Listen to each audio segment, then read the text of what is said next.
जय माता दी दोस्तों। तो आज की वीडियो में आप लोग सुनेंगे दुर्गा सप्तशती पाठ का पहला अध्याय। अथ श्री दुर्गा सप्तशती भाषा पहला अध्याय। महर्षि ऋषि का राजा सुरत और समाधि को देवी की महिमा बताना। महर्षि मार्कंडेय जी बोले, सूर्य के पुत्र शावर्ण की उत्पत्ति की कथा विस्तार पूर्वक कहता हूँ। शावर्ण महामाया की कृपा से जिस प्रकार मनवंतर के स्वामी हुए उसका हाल भी सुनो। पहले स्वरोचिष नामक मनवंतर में चैत्रवंशी सुरत नाम के एक राजा राज्य करते थे।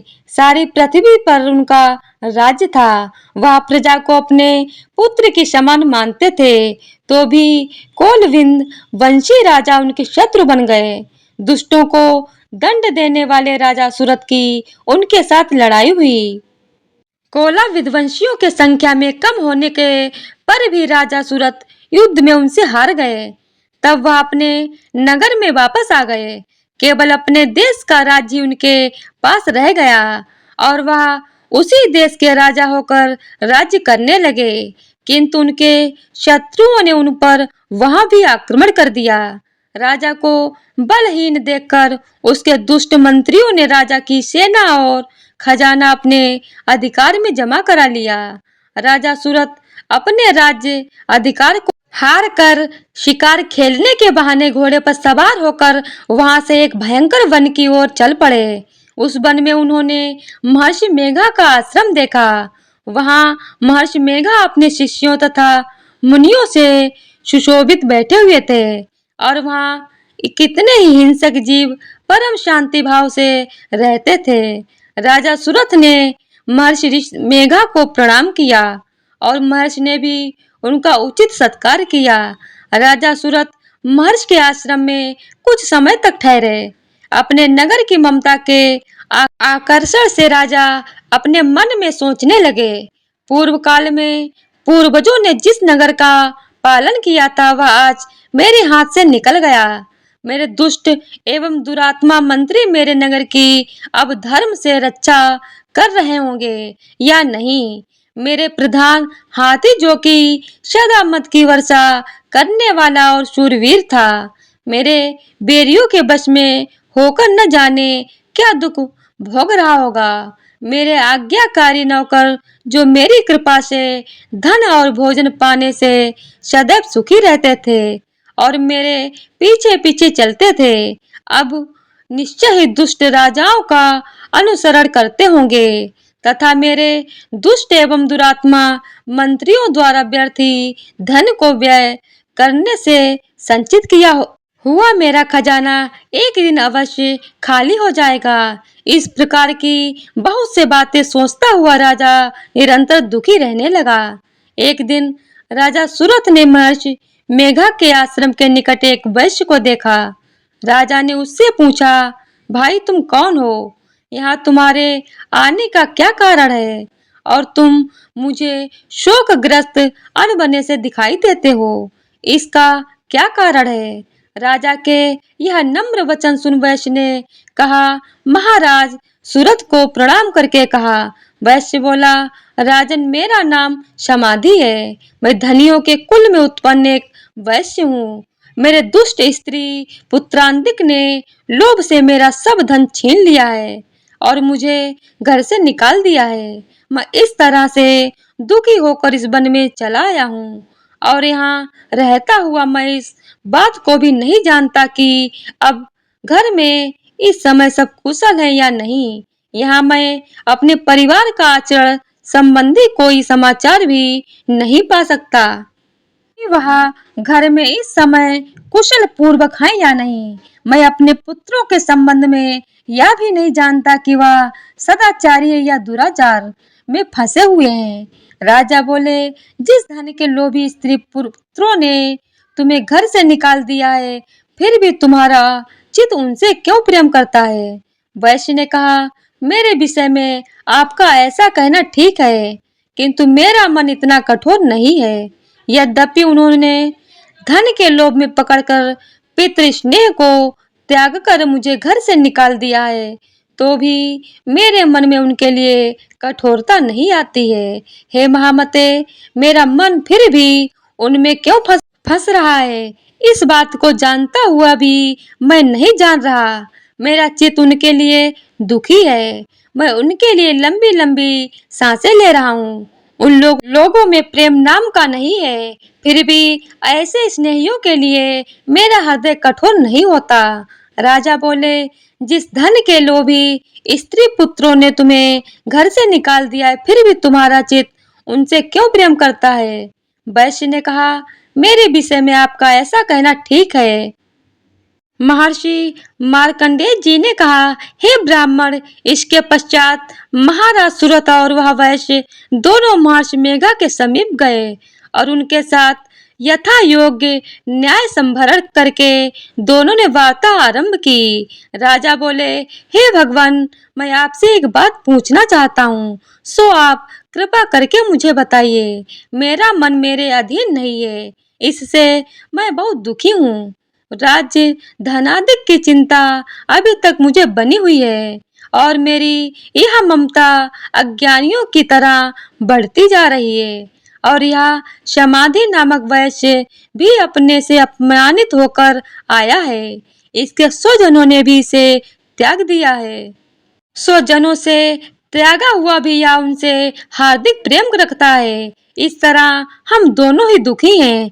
हे महाभाग, उन लोगों के अवगुणों को देखकर भी हम दोनों के मन में उनके लिए ममता जनित आकर्षण उत्पन्न हो रहा है। हमारे ज्ञान रहते हुए भी ऐसा क्यों है? अज्ञानी मनुष्यों की तरह हम दोनों में यह मूर्खता क्यों है? महर्षि मेघा ने कहा, विषय मार्ग का ज्ञान सब जंतुओं को है।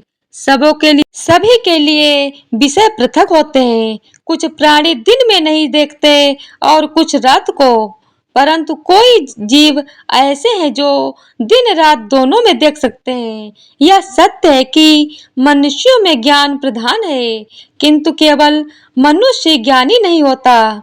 पशु पक्षी आदि भी ज्ञान रखते हैं। जैसे यह पशु ज्ञानी है, वैसे ही मनुष्यों का ज्ञान है, और जो ज्ञान मनुष्यों में है वैसे पशु पक्षियों में है, तथा अन्य बातें भी दोनों में एक जैसी पाई जाती हैं। ज्ञान होने पर भी इन पक्षियों की ओर देखो कि अपने भूख से पीड़ित बच्चों की चोंच में कितने प्रेम से अन्न के दाने डालते हैं। हे राजन, ऐसे ही प्रेम मनुष्यों में अपनी संतान के प्रति पाया जाता है। लोभ के कारण अपने उपकार का बदला पाने के लिए मनुष्य पुत्रों की इच्छा रखते हैं और इस प्रकार मोह के गड्ढे में गिर जाते हैं। भगवान श्री हरि की जो माया है, उसी से यह संसार मोहित हो रहा है। इससे आश्चर्य की कोई बात नहीं, क्योंकि वह भगवान विष्णु की योग निद्रा है। यह माया ही है जिसके कारण संसार मोह में जकड़ा हुआ है। यही महामाया भगवती देवी ज्ञानियों के चित्त को बलपूर्वक खींचकर मोह में डाल देती हैं और उसी द्वारा संपूर्ण जगत की उत्पत्ति होती है। यही भगवती देवी प्रसन्न होकर मनुष्य को मुक्ति प्रदान करती है। यही संसार के बंधन का कारण है तथा संपूर्ण ईश्वरों को भी स्वामिनी है। महाराज सूरत ने पूछा, भगवान, वह देवी कौन है जिसको आप महामाया कहते हैं? हे ब्राह्मण, वह कैसे उत्पन्न हुई और उसका कार्य क्या है? उसका चरित्र कौन है? प्रभु, उसका जैसा प्रभाव हो, जैसा स्वरूप हो, सबकी कृपा कर मुझे बतलाइए, मैं सुनना चाहता हूँ। महर्षि मेघा बोले, राजन, वह देवी जो नित्य स्वरूपा है, उसके द्वारा यह संसार रचा गया है, तब भी उसकी उत्पत्ति अनेक प्रकार से होती है। वह सब आप मुझे सुनाओ। वह देवताओं का कार्य सिद्ध करने के लिए प्रकट होती हैं। उस समय वह उत्पन्न हुई कहलाती हैं। संसार को जलमय करके जब विष्णु योग निद्रा आश्रय लेकर शेष शैया पर सो रहे थे, तब मधु केटम नाम के दो असुर उनके कानों के मैल से प्रकट हुए और वह श्री ब्रह्मा जी को मारने के लिए तैयार हो गए। श्री ब्रह्मा जी ने जब उन दोनों को अपनी और आते देखा।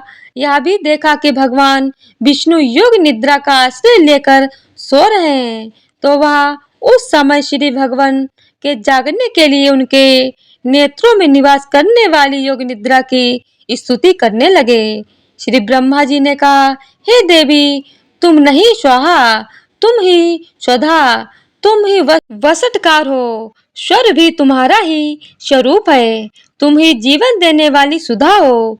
नित्याक्षर प्रणव में आकार उकार मकार इन तीनों माताओं के रूप में तुम ही स्थित हो।